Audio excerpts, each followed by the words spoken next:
This is April. And this is Tiffany. And you are now listening to the Tea of Life podcast.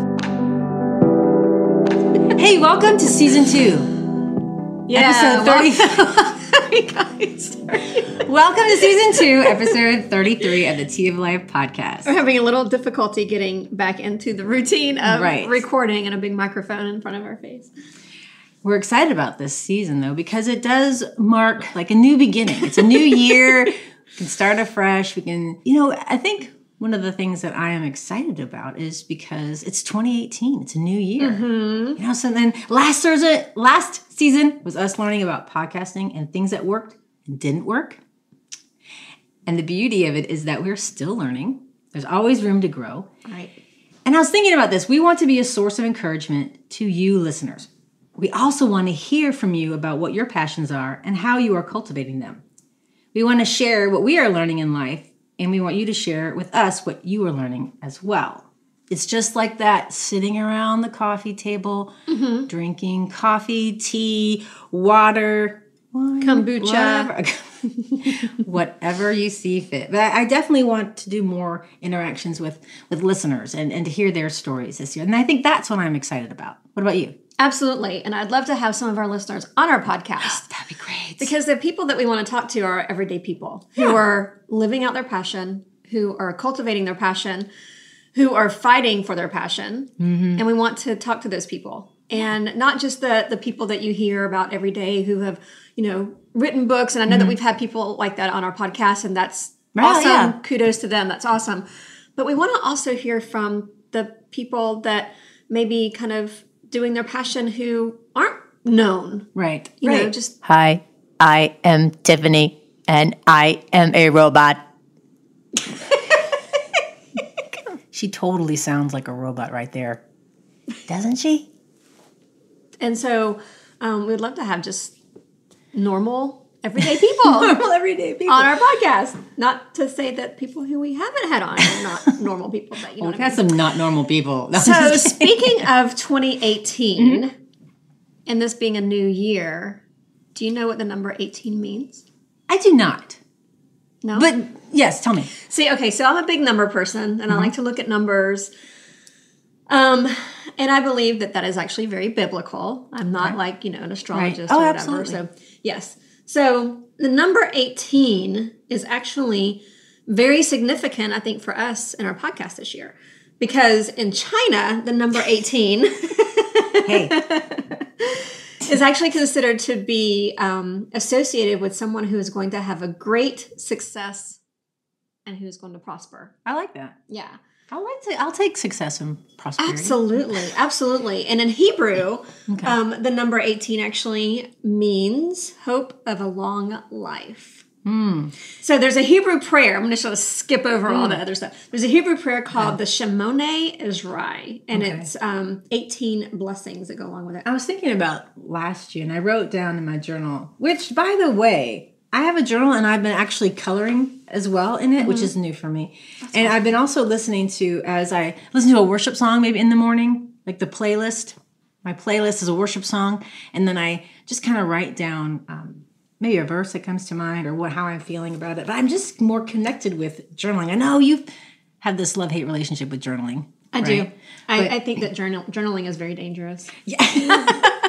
But I was reading, so in just a little bit of a hope, lead me by your truth and teach me, for you are the God who saves me. All day long I put my hope in you. And hope is one of the words for this year, hope and community.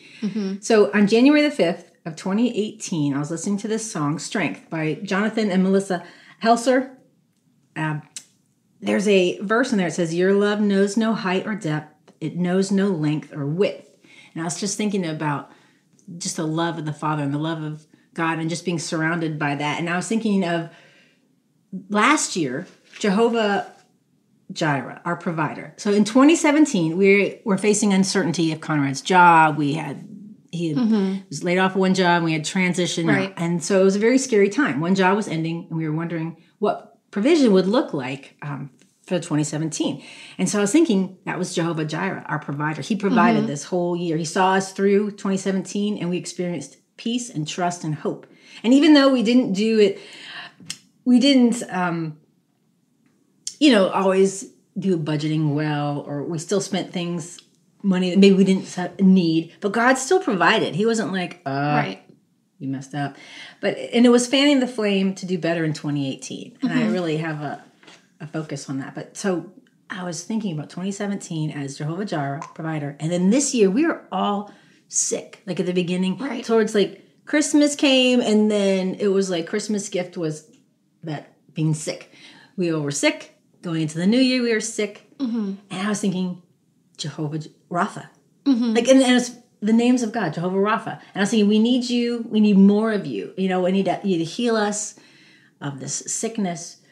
But I found it interesting in 2018, the start of the year, we call him Jehovah Rapha, our healer. So 2017 was our provider, and he's provided.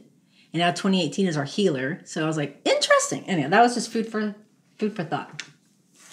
That is really cool. That's really cool. And one of the things that I feel like God's been showing me lately is like through his provision for you, for example, when Conrad was going through that job transition and you were trying to figure out how God was going to provide for you. It wasn't until after that job transition happened and he was in that new job where God started providing for you. He didn't, I don't want to say he wasn't providing for you before then because he was through, his current job, but it wasn't like he suddenly started providing for you while he was in that current job. And so you had like double abundance. Right. He waited and then until you needed it and he provided. And I think that's one thing that I've really been noticing or God's been showing me lately is that he's waiting for that transition. He's waiting for us to take that step, for us to move into that area where he needs to provide for us. Because if I stay here and I think, okay, God, I need you to provide for me and prove to me that you're going to provide for me before I take the step. That's not going to happen because he doesn't need to provide for me here. I'm in my safe zone. All right, in my safe zone. Yeah. And so, but it's after we take that step. It's after we take that plunge or we jump off that cliff that God's there is going to catch us and he's going to provide that safety net for us. Indiana Jones, what is it? And the Holy Grail, Last Crusade, whatever that is, where he looks, Harrison Ford, the character is about to, or Indiana Jones is about to take that step of faith, and he does, and then he sees the bridge only after he throws the dust on it. Right. That's exactly it. Right, exactly that. I think that we can look at that too as in our passions and in cultivating our passions. We want to cultivate our passions. We want to do these things. We want to have these provisions for us if we decide to suddenly, sell a bunch of stuff so that we have the money to be able to do something that we want to do. Or maybe we're looking at downsizing our job so that we can have time to do something that we love to do. Or we're looking for our job to be something that we love to do, but we're going to have to take a pay cut. Right. And so we're looking at that and we're thinking, okay, God, provide for us while we are here in the safe zone before we go to cultivate our passion, just so I can have what I need when I start to cultivate my passion. So but it's safe. It's in that cultivation period where God provides. It's when we go, okay, you know what? Enough is enough. I want to love my life. I want to go and do what I want to do. And I'm going to do this step because God has already told me he's going to provide for me. He's already told me he's going to be there. Right. And this heart's desire that I have is what God has put inside of me. And this is how he's made me. Right. And so I need to go and do these things and trust that God is going to be there. And I think that is another thing that we forget too, is that we think, okay, God is right here where we are, but he's not in that other thing. Okay, yeah. And so we think, okay, we have I think that we kind of get stuck into the whole, okay, so we're at a crossroads. God, which road do you want me to take? Right. Which road should I take? Where are you going to be? And we think, okay, well, if I go down this road, then God may not be there. But if I go down this road, then he will be there. And that's not true. Right. God is down both roads. Right. It's just what we are willing to give up to go down these particular roads. And in both roads, we have to give up something. But God is going to be there. Right. It's not like he's going to be like, oh, you chose the wrong passion. I'm sorry. You can't do that. So you're on your own. Right. He's not going to step back. Well, there's he's a booby prize with for you. No matter where you go. And no matter what it is that you decide to do, he's going to be like, hey, you know what? You want to do that? Right. Okay, let's do it. Absolutely. Right. And then he'll be there and do it with you. And I think taking that whole concept of just saying, you know what, just dialing down is the Lord speaking to me, and acting out, doing things like, you know what, maybe this year we want to do rock climbing as a family, or we want to do whatever as a family. We might not have done that before, but it's like, I know that's kind of random to say that, but my whole thought is, I'm going to live this year. I'm going to live this year, and I'm not going to be afraid to go, oh, Lord, should I do rock climbing, or should I sit in here and watch Netflix? I mean, I know that sounds stupid to pray about those things, but it's like, I want to engage in life. And I think that's what 2018 is, being a part of life, being a part of, like, I was thinking it was probably in one of our prayer times where we were just talking about boundaries. You know, we've been talking about boundaries and saying no to things. We're saying yes. You know, if you say no to something else, if you say no to something, you're saying yes to some other thing. And I've done no. I think last year I did no well. And the year before that I did no, like just kind of took a step back from lots of things. And then I got to the end of 2017 and I noticed that there was I felt like I had said no to maybe too much stuff. And I lost community and I lost relationships. I was like, oh yeah, I said no to a lot of things and I distanced myself from people. And I was in that rut of I noticed I was distancing myself from community, and I was like, I need that, but I need that. So that sense of community is in 2018. Like there's a new sense of appreciation for that. Like I did some things with family in December, and I was like, why do I say no to go out to dinner so much? You know, obviously, well, if I don't have the money, I'm going to not go to dinner. I get that. But I was like, I was just thinking about, what am I really saying no to?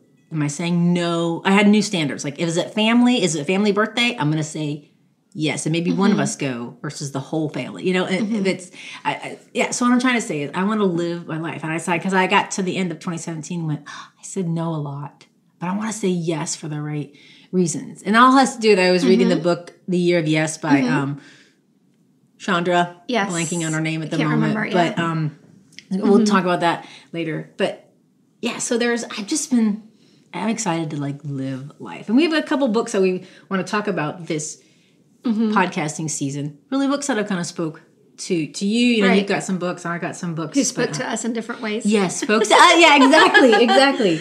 But I know that I'm going on, and I just feel like... So what are some of the books that we're going to be talking about this year? Well, I'd like to talk about... Remember when we did the minimalism and decluttering? So, and you mentioned The Life-Changing Magic of Tidying Up by Marie Kondo. Right.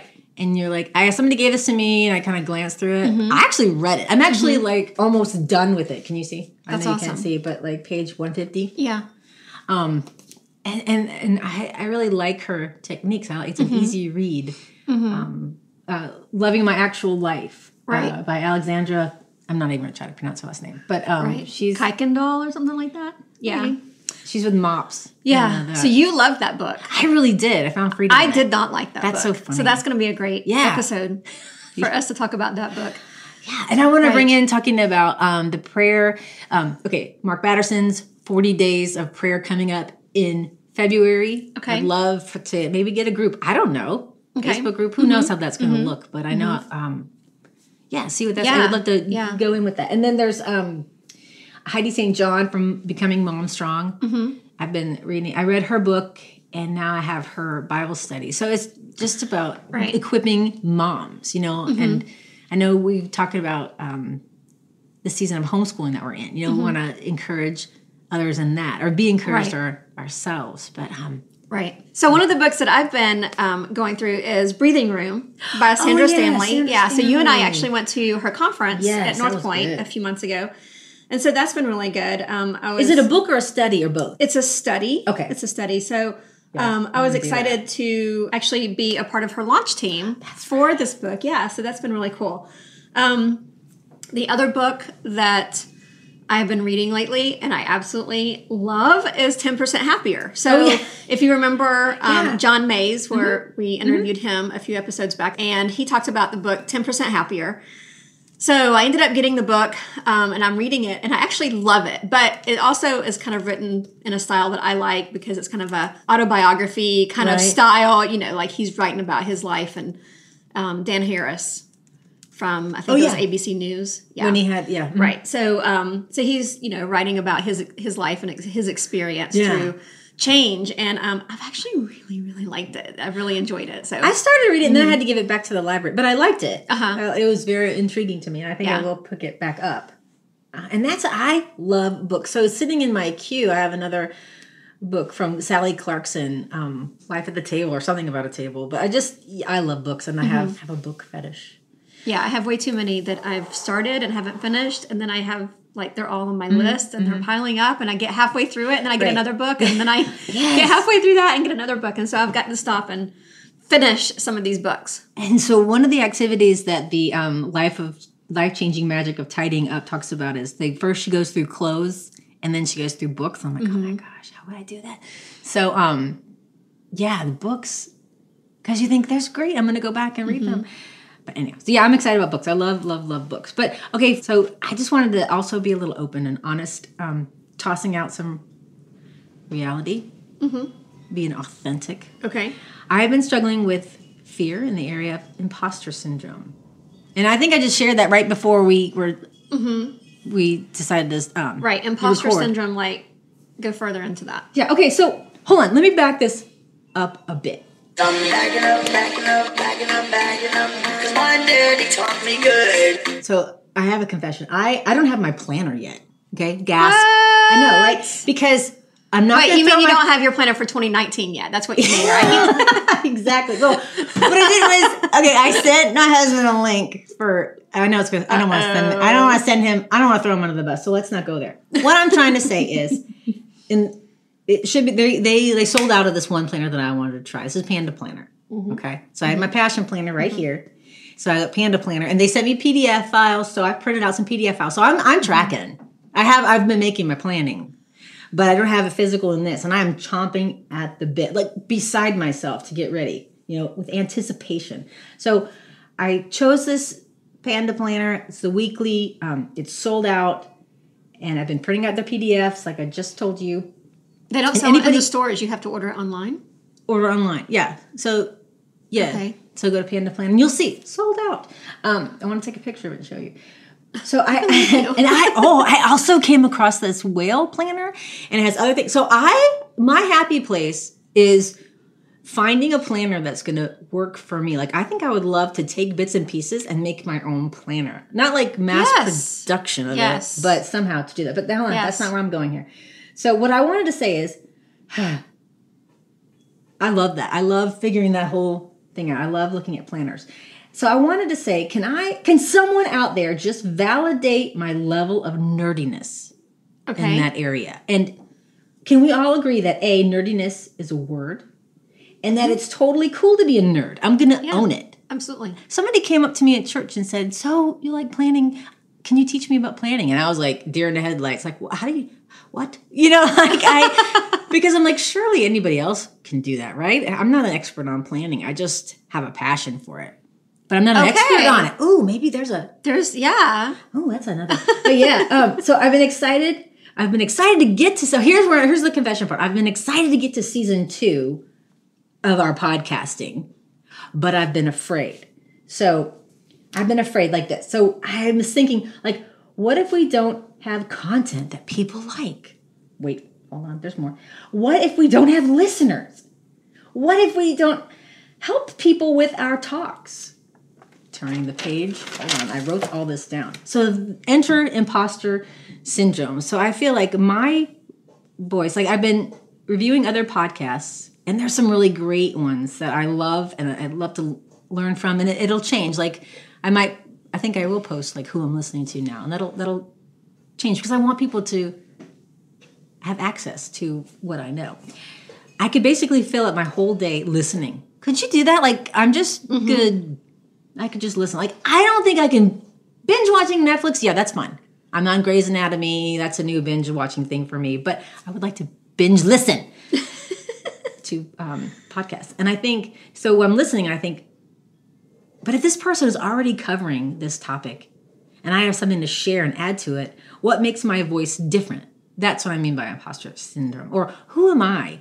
I'm not an expert. I just have a passion about it. Who am I to share? So I think that maybe we need to have an episode, expert versus passionist.